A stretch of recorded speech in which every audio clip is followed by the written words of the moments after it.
Shri Krishna Chaitanya Prabhu Nityananda Shri Advaita Radha Shri Vasadi Gaura Bhakta Ki Shri Shri Radha Krishna Gopa Gopinath Shanti Radha Kunda Giri Govardhan Ki Taai Sakam Gaur Prema All glories to the Assembly, all glories to the Assembly, all glories to the Assembly, all glories and glories to Guru and Shri Gauranga.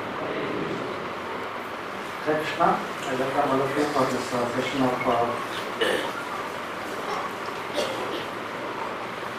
Glorification on Lord Krishna. Amazing story which everybody should try to understand. And thank the management for giving this opportunity for glorifying Lord Shri Krishna. So we will be having a series of discussion from today till next Friday. And Saturday is Krishna Janmastami, the most wanted festival for ISKCON. And every day we will be listening to Krishna Katha, the deity form of Krishna at various locations of India. And by knowing this particular glorification, we can definitely get benefits in two ways. One thing is that we can understand the glorification of Krishna himself and the glorification of the Tirtha, and we like Holy Dham also. Okay, so today we will be focusing mainly on Lord Sri Krishna in Karnataka, especially in Udupi. It's called as Udupi Sri Krishna. The discussion is divided into several parts. First we try to understand why we have to actually visit the holy Dham. What is the importance or the benefit for the devotee that we can read. The second thing is that like details about the location of Udupi Krishna. The third thing will be the advent of Lord Sri Krishna at Udupi and how the temple came to be. What the importance also we will try to understand from this one. And in the holy Chitra of Udupi, we will just try to understand one particular pastime that is regarding Kanakadasa, saint called Kanakadasa, and how Udupi Sri Krishna temple is connected to ISKCON. That is very important for us also. We try to understand how it is connected. Then if time permits, we can have a small video on the very importance of Kanakadasa's presence in Udupi, and we'll just try to understand what is the Pika. We'll try to discuss as many points as possible within the time frame and conclude the program in time as far as possible. Is there any chance to speak? It is difficult, but I'll try.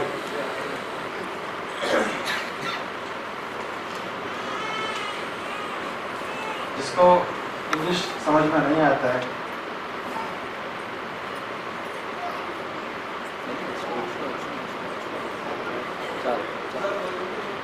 English थोड़ा mix करेगा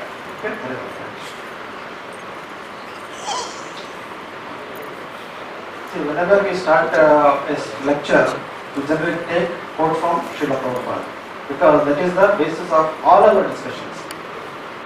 And unless we know the importance of the holy place through an authorized statement, we cannot accept generally, and especially if it comes from Srila Prabhupada, there is no arguments. We have to just blindly accept. So Srila Prabhupada in Canto 3, Chapter 1 is given very nice statements on why we have to visit the holy dhams. What the importance, how it will benefit the devotees. Few points are there, we just try to cover up for each point as that is possible. It is meant to eradicate sin for the pilgrims. The moment we visit the holy dham, it will help us in eradicating our sin. जो भी हमारा अंदर जो पाप है वो सिर्फ होली क्षेत्र को जाने से पूरा निकल जाता है. दूसरा चीज है कि to attaining pure existence and self-realization. The moment we land in a holy dham, automatically we know the importance. We will feel the existence of the Lord in the holy dham, and then that will make us understand the God very easily. And the third point is that it's a place where we meet lot of devotees. Lot of devotees, they come to the holy places of pilgrimage, and this is the chance that we can always associate with the devotees and take their blessings and details of the holy dham also. In fact, I can give an example of the Vrindavan Parikrama. The whole month will be in the land of Krishna, and in that one, what happens in the travel to holy places, we will associate with lot of sannyasis, and plus the yatra will be with the devotees only. So every half an hour, every 1 hour, we cover a lot of places, and one sannyasi will come and try to glorify the importance of that particular land which is connected to Krishna and the importance also. So by that, of course, if you stay for 1 month for Vrindavan Parikrama, daily, even if you visit 4 or 5 places within that particular travel of 1 day, in 30 days you will be visiting 30 into 5, 150 places of importance of Krishna will be understanding. And the next point what you can try to understand is that Lord is present in different forms. हर एक क्षेत्र में हम जाएगा, कृष्णा को अलग अलग रूप में हम देख सकते हैं. This is the advantage. And like Krishna, since it is inconceivable and it is available in lot of forms, we can always have a special mercy to see him in many forms in the holy places. None of the two dhams will be same. There will be slight difference in the deities. And Krishna is very, very kind enough also to give us a chance to see him as Arsha Vigraha. Definitely in the time of Kali Yuga, we cannot see Krishna directly. So Krishna is merciful to come as Archa Vigraha for us to worship. Then the holy dhams, he readily accepts our services also. And it's a place which gives immense pleasure to the devotees. Devotees, when they visit the Holy Land, they will not be morose. Of course, they may have some desires and other things, but generally when we go to the Holy Kshetra, they will be always happy. Generally, सब लोग बहुत संतुष्ट रहते हैं the Holy Dham जाने से. And when we go to the Holy Dham, it will make us remember of Krishna, nothing else. अभी like हम मंदिर में है भी, so हम कृष्ण के बारे में सुन रहे हैं, तो like we are connected. The moment we go out here, we have a tendency to forget, हम भूल जा सकते हैं. पर अभी होली धाम में जाने के बाद क्या होता है, हमारा मन पूरा कृष्ण के ऊपर रहता है. And it is a chance to glorify the Lord. The moment you go to the holy dhams, you can always glorify the Lord to the extent possible, because we know the importance and his leelas. And automatically, the moment we go to the Holy Land, you can remember the Lord's name, fame, quality, pastimes, form, and entourage also. Krishna क्या क्या किया था उस धाम में, वो सभी हम जान सकते हैं. And chanting invokes personal pleasure in the holy places.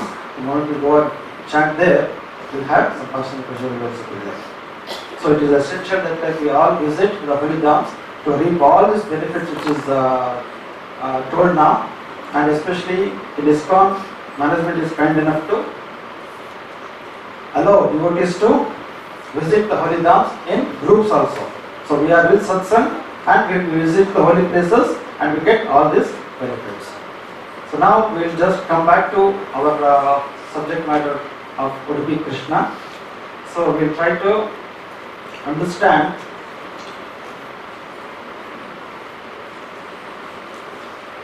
where is it located?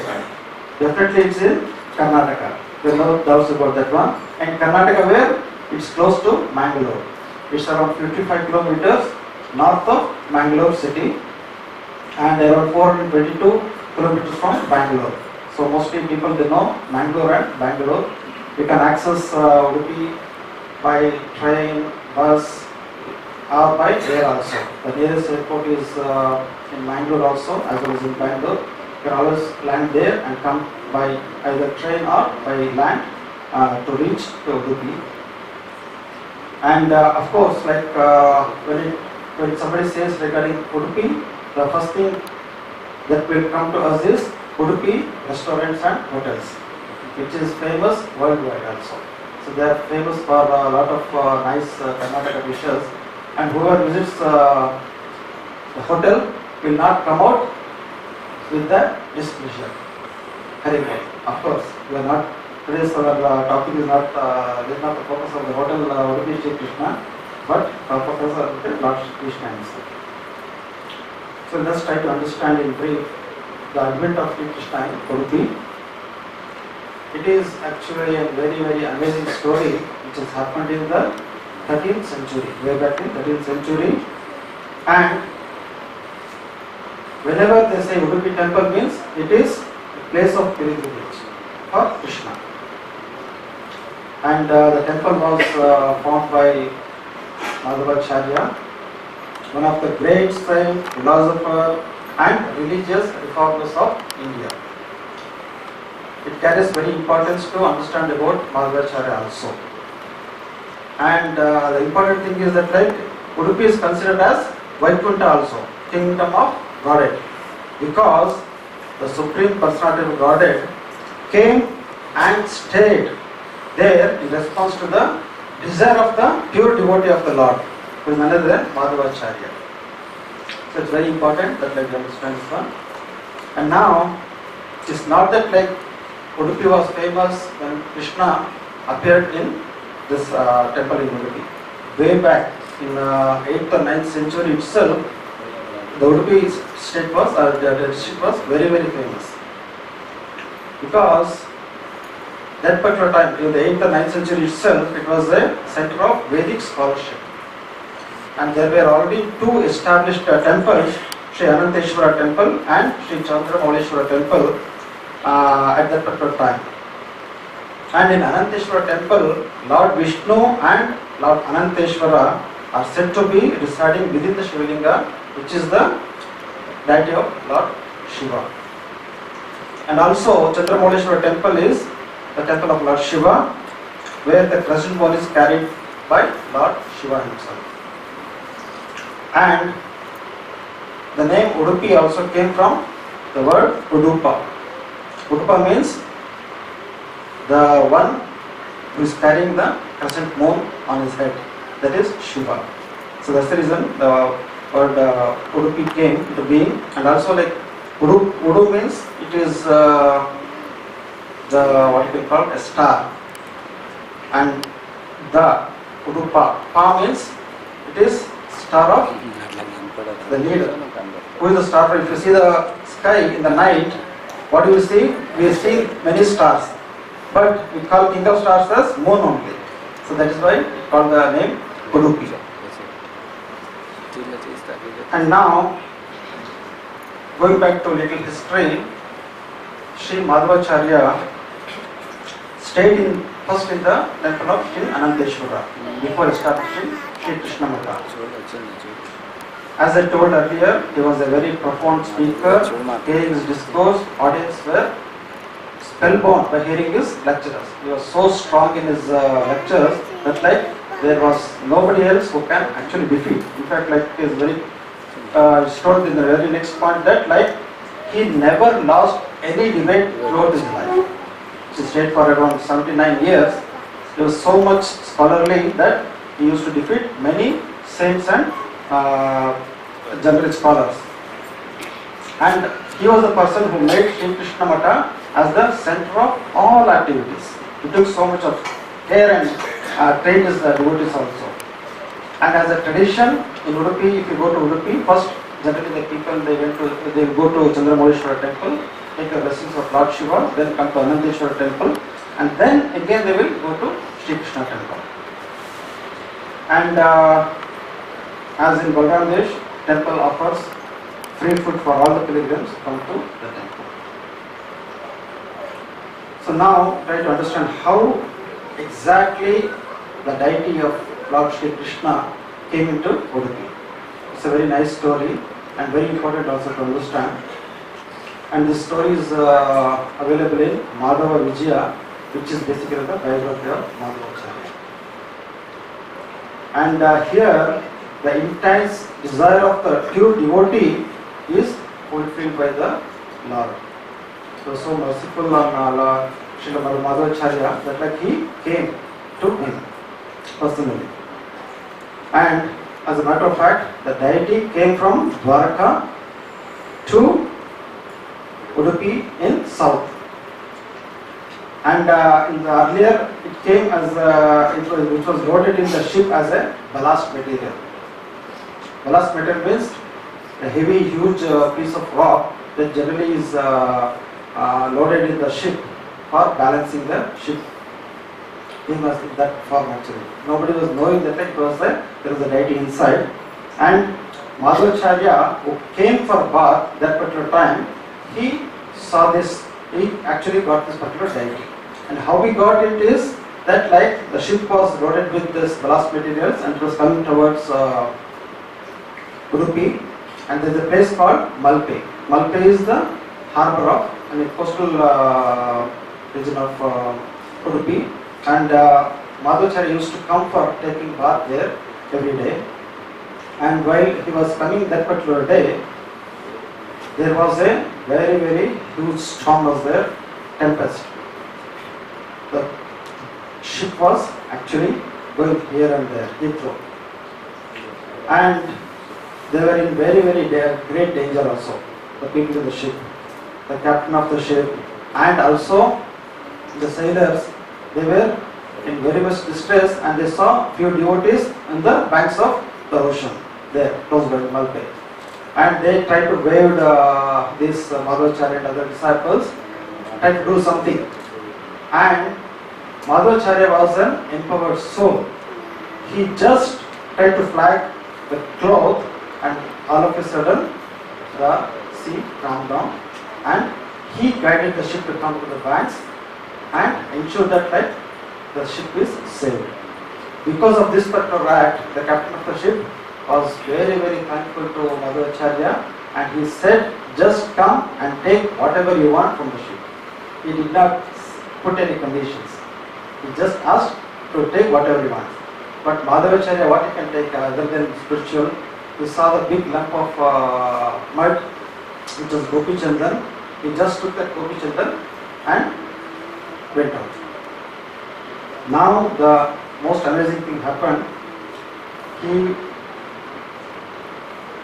That particular lump of Gopi Chandan was carried by all his disciples. He had around 35-40 disciples. They were carrying this particular Gopi Chandan stone. And when they were carrying, they could not sustain the weight, and all of a sudden that particular Gopi Chandan fell down and the deity was revealed. And once the deity was revealed, a very beautiful deity was there, and disciples, they just took the deity and wanted to proceed further. But the deity did not allow anybody to move. The deity did not move at all. So then, only when Madhvacharya came, he lifted the deity, embraced that particular deity, pondered that particular deity as a child, his own child, then the deity started moving, allowed to move.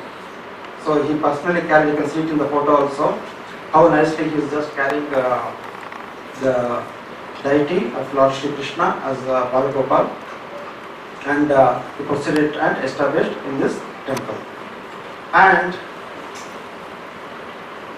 at that particular time, Madhvacharya also used to compose a lot of prayers, songs and other things. He was actually, that particular time was composing Dwadasha Stotras. So he had completed halfway when this incident happened, and while taking the deity back to the temple, he could able to easily complete the Dwadasha Stotra also. Within the span of few minutes, he was able to complete. That was the importance. And now, how and where from this deity came, that also it is very important for us to understand. It's a very nice story. Now, we have to just go back not to the 13th century, but to Dwapara Yuga. So in Dwapara Yuga, what happened was, this particular story is already there in Prameya Nala Malika Tika by Raghavarya Tirtha. In Dwaraka, we know that Krishna was with Rukmini as well as with other queens. And along with all of them, Devaki also was there. And Devaki, he had the intense desire that she did not see any of the leelas of Krishna. Everything was seen by only Yashoda Mata.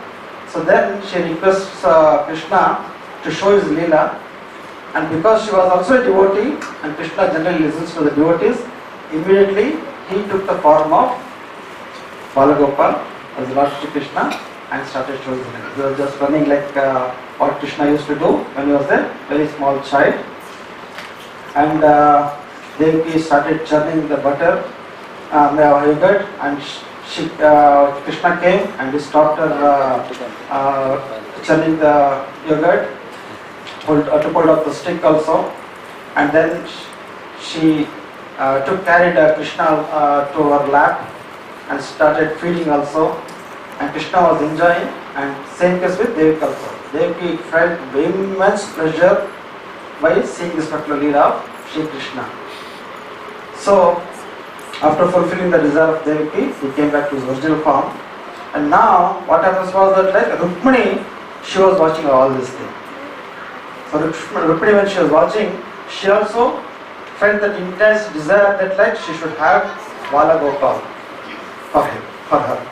So she requests Krishna to give her this deity in the form of Balakrishna, and Vishwakarma himself, he prepared this particular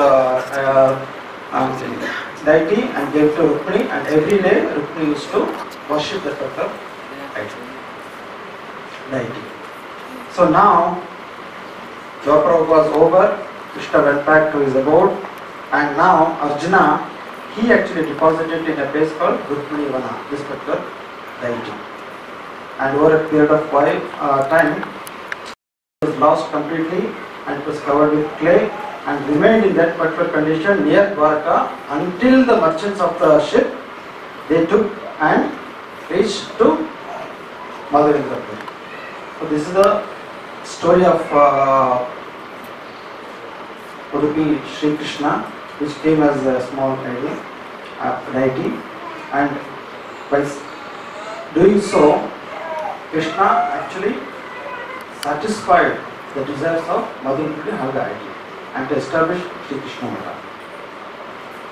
And it's not just Madhavacharya bought the deity and established. He set nice standards also. That time, so 13th century, he was very clear in what he has to do. It's not that like he just come and install the deity. No. What he did was, he maintained a very high standard of worshipping deity. And to worship, he personally used to worship the deity every day himself and showing how it has to be worshipped to others also. And now he was also a traveling monk, he was saint. He used to travel a lot also. In his absence, what to do? So he initiated sannyasis and he made 8 matas close to Udupi and ensured that like the worship of deity is taken in strict accordance with the Shastra. Nothing is performed away from the Shastra. He trained all of them and he made the rules and regulations also, how the deity has to be worshipped and whom also. Having established the 8 matas, which is shown here, one is Kalimara Mata, Adamara Mata, Krishnapura Mata, Putige Mata, Shirur Mata, Sodai Mata, Kanivar Mata and Pejavara Mata. You know Pejavara Swamiji was very, very famous. We come to hear about that short costume of Pejavara Swami also. And these 8 matas, sannyasis, the leaders of the particular mata, used to take care of Sri Krishna in Udupi. And now there should not be any, there has to be a roaster also. He prepared a roaster also. Every 2 years, one mata sannyasi leader will worship Sri Krishna. Means, if I have to worship Krishna, I worship today and my next chance will come when? After 14 years. Minus 8 minus 1, 7, 7 into 2, 14. 14 years, the chance will go to the next mata. The same mata next time. So like that he established. And the condition was that like during the 2 years, that particular leader has to worship himself all the time. And worship of Krishna in Udupi is called as Paryaya. Paryaya means there are around 13 duties that a sannyasi has to perform to Lord Sri Krishna every day. Every day, throughout 2 years, the same sannyasi has to perform. That was the rule he established. Now, as a backup, what Madhavacharya did was, he clubbed two matas together. For example, Palibur Mata and Adamar Mata. And 2 sannyasis were put in charge. First sannyasi is given the chance to serve Krishna for the first 2 years. In case the sannyasi fell sick or is not able to perform the duty, the other sannyasi from the other temple will perform the puja to Sri Krishna. So that's why everything was established by Madhavacharya beforehand, so that there is no issues and no problems at all. Very good. Then the other details of Krishna Mata is that like each sannyasi is heading the individual mata. 8 matas means 8 sannyasi will be there and those people will be heading the mata on his own. And now they very well know that like the chance will come after 14 years. And during this 14 years, what is their duty? They have to preach Krishna consciousness, they have to travel, they have to maintain the temple and also raise funds for the temple. That was this one. And this particular matas are also located very close by to main Udupi temple. It's called as Car Street. And this is in the close vicinity of Chandramouleshwar temple and Ananteshwar temple. And there will be Ratha festival also will be there during the year.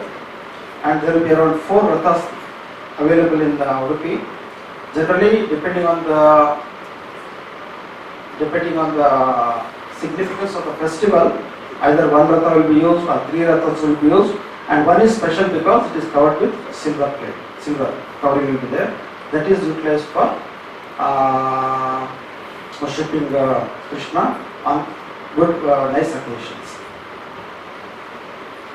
And having known how the temple came to be, how the temple was established, how the deity came to Udupi, who bought it, Madhvacharya, it is better that we also have an understanding because Madhvacharya is closely connected to ISKCON also. So Madhvacharya was an incarnate of Vayu. So we should try to understand here. And he was actually Hanuman in Ramayana and Bhima in Mahabharata. And his father was Madhyeda Bhatta and mother was Vedavati. He was called as Vasudeva when he was a son to his 2 parents. The amazing thing was, he was a very, very active boy. He took Brahminical initiation at the age of 5. Generally it is 8 years.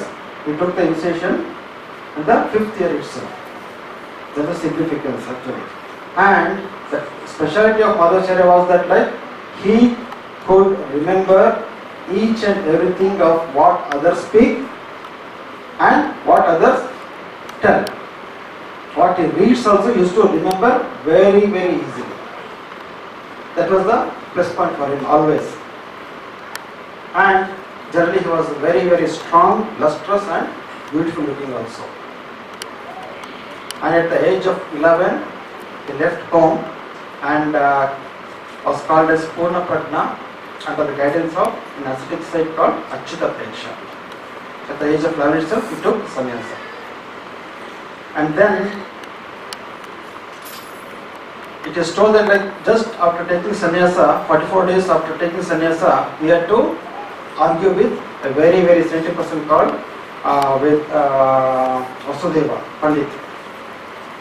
The debate took for around 3 days continuously. There was a debate between Madhvacharya and Vasudeva Pandita, and ultimately he could defeat him. And once he defeated Vasudeva Pandita, his name just grew. He was the talk of the town also. So his name was known, and immediately his name was changed to Ananda Tirtha, having known in the recognition of his mastery of the Vedas. He travelled many parts of India, defeated many scholars. Like one example is told is that he defeated 2 Buddhist monks. They came to defeat Madhvacharya. They argued full day. They said that they will come back again the next day, and in the night they just fled. They could not. They knew very well that they cannot argue with Madhvacharya. And he actually even defeated many other saints also, like Vidyashankara Swami is another one, was the successor of Srimad Shankaracharya, and many others also. In fact, just to have a very small glimpse of his powers, that also just try to understand in brief. Having said that he was the incarnation of Vayu, whenever his mother used to call when he was a small child, he used to come from nowhere. It was as though like Hanuman jumping from one place to another one. He was either at home or outside. The moment his name was uttered, he used to appear before his mother. It shows his potency. Then the other thing is that once with his friend he was having a headache, just by blowing air in his ears, the headache was cured. And when he grew up also, there was a lot of other things there to try to understand. There was a very, very big rock was there. That rock, even 50 people could not lift it. But Madhvacharya could lift that particular stone himself with ease.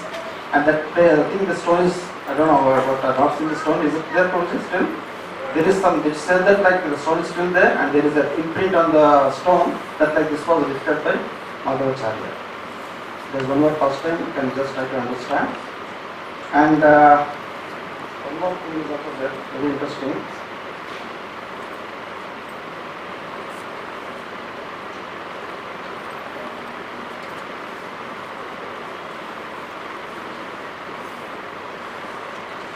In fact, like he travelled north to Badrikashram to visit Vyasadeva. He actually compiled a lot of Vedanta Sutras. He modified, not modified exactly, translated a lot of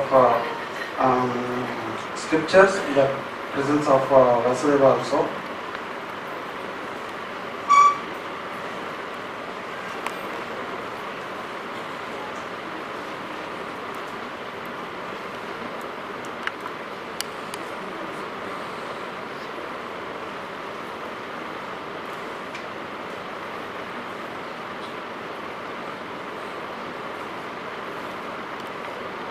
And one more interesting thing is that like his father, when he was in debt, you know this tamarind seeds. Tamarind seeds, he converted it to gold coins also and assisted his father. This is one passage you can just go. And there was a debate that like, is there any life for the seed? Can it listen to the people? So he just took the seed and by his singing glories of the Lord, the seed could actually sprout. This happened 2 times also. 2 times he could show to the people. So these are all the glories of Madhavacharya. He is not an ordinary soul and he is well connected to ISKCON, that we try to see how he is connected also. So now, International Society for Krishna Consciousness, ISKCON, what is the sampradaya that we are following? We are following Madhava Gaudiya Sampradaya. Brahma Madhava Gaudiya Sampradaya. So ISKCON is following the Sampradaya of the expression from Madhavacharya by way of Gaudiya Vaishnavas, who are from Bengali schools of Krishna devotees. And the members of ISKCON are connected to Madhava Sampradaya through Lakshmipati Tirtha. And Lakshmi Tirtha, he was the person who actually initiated Srila Madhavendra Puri. So who is Madhavendra Puri? Madhavendra Puri is the Grand Spiritual Master of Sri Chaitanya Mahaprabhu. Okay? So that's how it is connected. And Srila Prabhupada is the 11th sannyasi in the disciplic succession, starting from Sri Chaitanya Mahaprabhu. And Udupi also, it holds a very special interest for ISKCON members. It's a place where one of the predecessors Acharya, this Madhavacharya, boldly preached Krishna consciousness, the absolute truth, and delivered many conditions stored from illusion and ignorance. That's how it is connected. Very interesting personality. And in fact, like there are a lot of other pastimes also. It should be generally a separate class by itself. I'm just trying to give a very brief of Madhavacharya. Then we'll just try to understand one very nice pastime which has happened in Udupi. This will actually show how the place is potent. This we'll try to understand by a saint called Kanakadasa. Kanakadasa had a very special association with Udupi, as he was the follower of Vyasatirtha Swamiji. And upon the instruction from Vyasatirtha Swamiji, he actually came to Udupi once to see the darshan of Narshi Krishna, Udupi Krishna. But he was basically a warrior and soldier and a low caste also. That particular time, low caste people were not allowed to go inside the temple. Even though like it was recommended by Vyasatirtha Swamiji, the Brahmins of the temple did not allow him to have darshan of Narshi Krishna. And the plus point of Kanakadasa was that he used to compose very nice songs. It was so melodious with his tamburi. He used to compose a lot of nice songs. He used to glorify just outside the temple. And this was going on continuously. So one fine day, when he was singing the glories of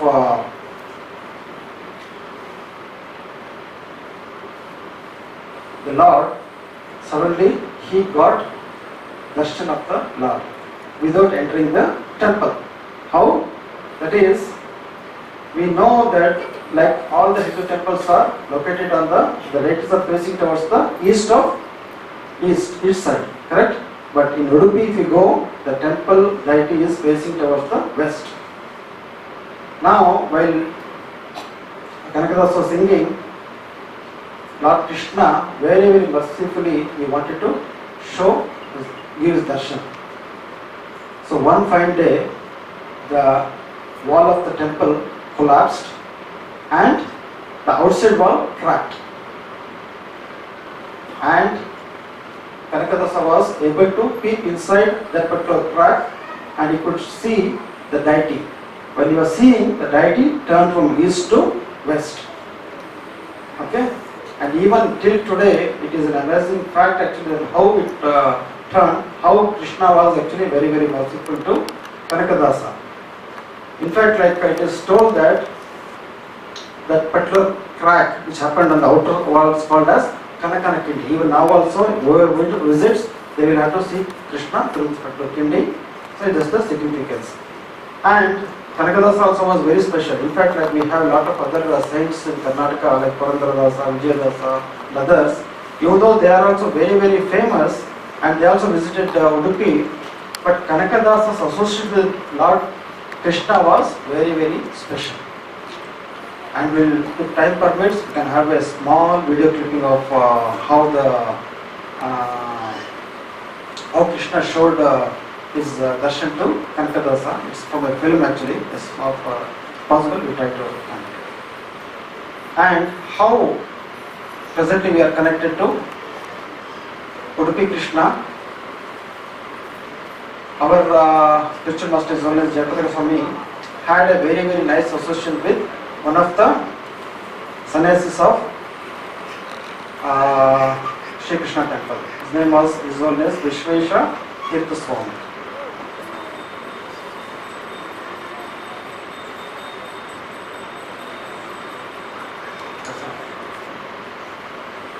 And the significance of Vishveshwara Tirtha Swami is that he also took sannyasa at the very young age of 8 years. Very young age of 8 years he took sannyasa, and he was the only person who became the leader of the Sri Krishna Mutt 5 times in his lifespan. 5 times. And just last year he retired, and now a new Swami Sannyasi is looking after Sri Krishna temple.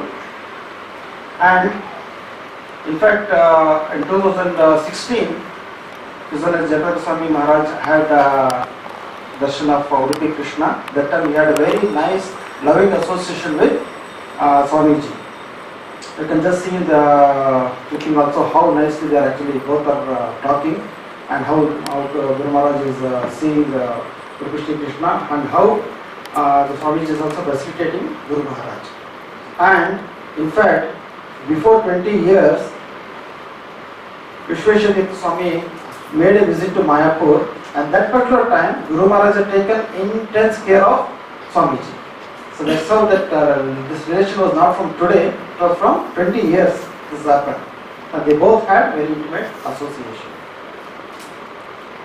And this is actually the significance of Udupi Krishna. Just show the clipping and then try to conclude. Also try to conclude first and then show the clipping. The concluding note is that Udupi is one of the few places in India where devotional and spiritual traditions for which India is famous are still practiced. And it is very intact also. Such a pure devotional atmosphere is a principal symptom of the spiritual world, thus a fitting epithet for Udupi to be called as the kingdom of God on earth. And even the people in general also are very saintly. You will just go to the kshetra, you can feel the ambience of Krishna's presence, and each and every person, I am not telling about devotee, I am telling about the person, they are very ready to help. If you lost direction, if you want something, they are just so merciful that like they ensure that like you reach the place what you want. That's the ambience. That is all because of the governance of the mud which is there happening in Udupi Krishna. You can just see here a few photos of Udupi Krishna, and in fact the Swami is also associated with Modi also. All politicians they used to come and see all the senates of Shri Krishna. The significance, we just try to see if you can see the video how the Kanakana Pindi was formed. Hope it will play.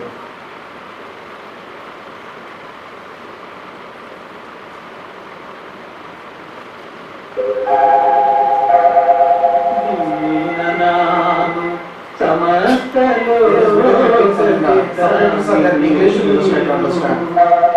This Kanakadasa is singing. Mahamahima Kaivalya Patini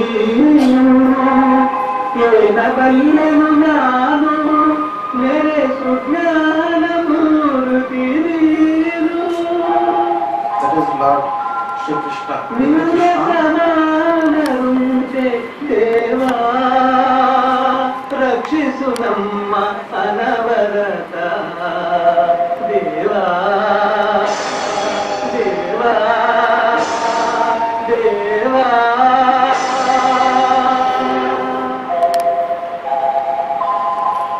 Bagilanu teredu seveyanu kodu hariye Bagilanu teredu seveyanu kodu hariye Kugidaru ಧ್ವನಿಗೇಳಿಲ್ಲವೇ ನರಹರಿಯೇ ಬಾಗಿಲನು ತೆರೆದು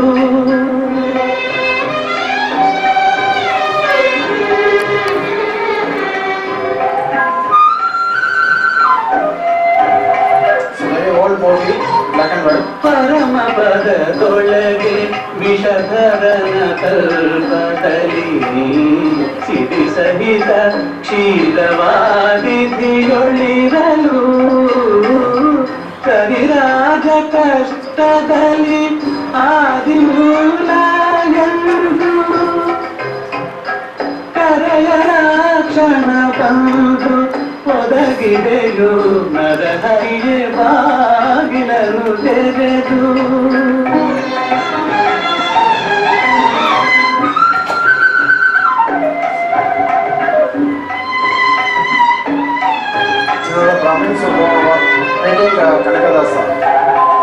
ಕಡುಕೋಪದಿ ಕಳನು ಖಡ್ಗವನೆ ಪಿಡಿದು ನಿನ್ನೊಡೆಯ ಎಲ್ಲಿದನು ಎಂದು ನುಡಿಯೇ ದೃಢ ಭಕುತಿಯಲ್ಲಿ ಶಿಶುವು ಬಿಡಗನಿಂದನು ಭಜಿಸೆ ಸಡಗರದಿ ಸ್ತಂಭದಿಂದೊಡೆದೆ The words of the song also is so meaningful.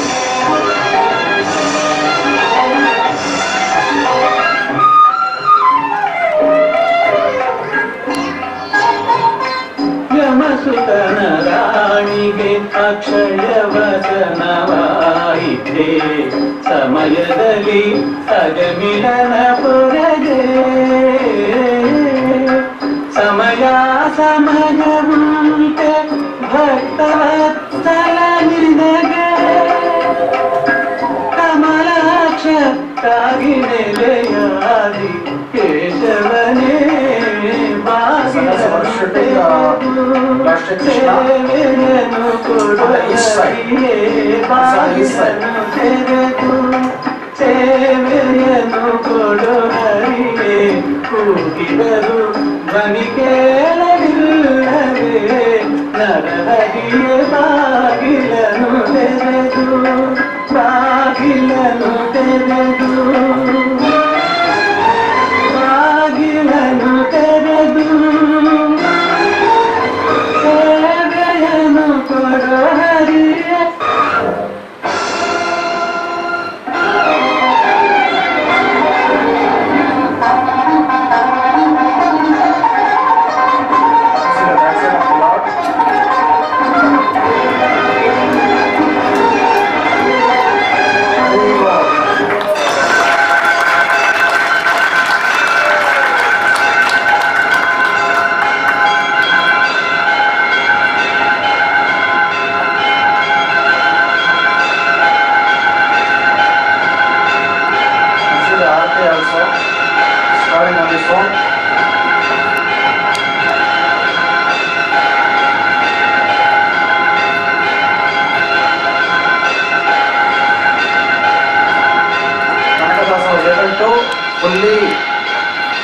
worship of Lord Shri Krishna. Hari Bol. So this is the story of Lord Shri Krishna in Udupi. So very nice place.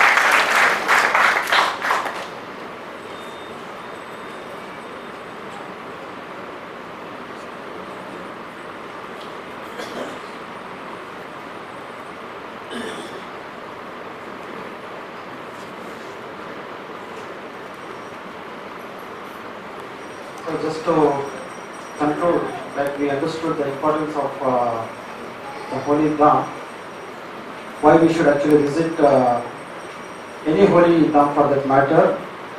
So the humble request is that take the advantage to visit each and every place, but before you visit, you can just try to understand the importance and potency of that particular place. By knowing the potency of the place, we can have more ecstatic feeling and adoration for Shri Krishna. Hare Krishna. Thank you. Shri